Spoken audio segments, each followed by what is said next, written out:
Hello everyone and welcome to our I Pick My Butt video. More Survivor.io and Ferry challenge. We're going to run through it today. This one was actually a lot more fun than the beach challenge in my opinion. I don't know, beach challenge just seemed a little bit too easy. But going right in, you see it, player attack plus 200% when facing an enemy, and enemies will have haste. Nothing really too crazy to worry about in it. And this should be pretty straightforward for the most part. Now, one thing I will say is grab the soccer ball and grab the running shoes. It will help you out past the 3-minute mark, and you'll see once we get to that point.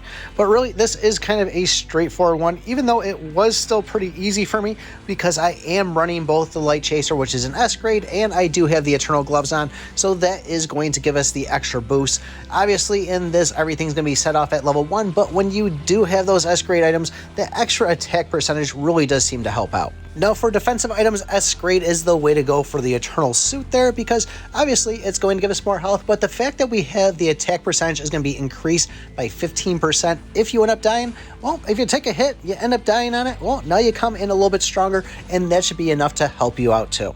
Now, first elite will come out at 1-minute mark, but it's nothing to worry about. Yes, it has a shield, but it dropped incredibly fast. I mean, yes, I guess if you get some bad abilities, but realistically, this thing doesn't seem to be a threat at all.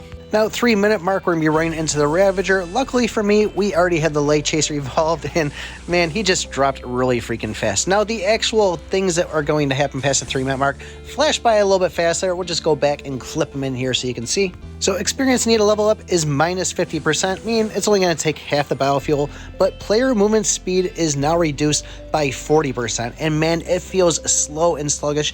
We have speed boost from the shoes, and we also have the Eternal boots on, which is also going to jump it up, so I can't imagine how slow it would be moving without these things. Now, I will say, it is actually kind of fun. I wish they would do this more often, of just giving us low movement speed on it. I think it makes the game a little bit more of a challenge, and I couldn't imagine going into an actual chapter like this, but it was fun to experience. But like I said, grab some shoes, even the Eternal boots, it's nothing really too bad, especially when you max out the shoes.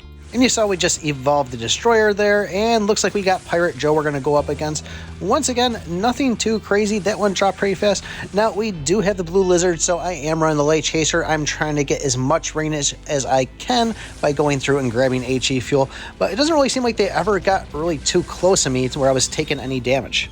And everything was just pretty much farming up to that point, but Horrific Captain and the Toxinator here, you can see they are going to drop pretty fast. So if you are having issues on this with the Toxinator, obviously taking the Inferno there, or is it Inferno Molotov? That'll always get rid of those poison spots for you, so use those if needed.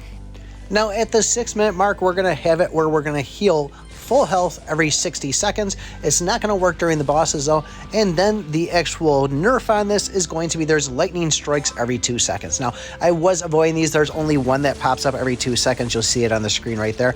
Looks pretty cool, but eventually I said, you know what, let me see how much damage it actually does. So I kind of just stood still, and it pretty much didn't do anything. So I think they could have done it a little bit more I don't know, made it a little bit more dangerous for us, make it take a quarter away, but for me it just kind of just trickled in and didn't even really feel it. So you could pretty much sit around and do nothing. It's nothing to really stress about. Now, we will get another Crab Elite at the 8-minute mark. Once again, nothing to be concerned. And then when it finally comes to the boss, we're going to have an Ocean Lord, and then, I don't know, Watery Crab, forgot the guy's name there, but the dude that has a boat on his head for a hat. But once again, this wasn't anything really too bothersome. I mean, I did get down to just a sliver of health, but we didn't use any revives. So I guess my question is, which one do you think is easier? Was it the beach one, or is it this Ferry Island one? Either way, they were still kind of fun. Did them once, got them out of the way, and I will say I am going to be equipping the avatar for this to have that whole pirate. So let me know your thoughts in the comments below. Don't forget to join the Discord, like, subscribe, and remember, I pick my butt.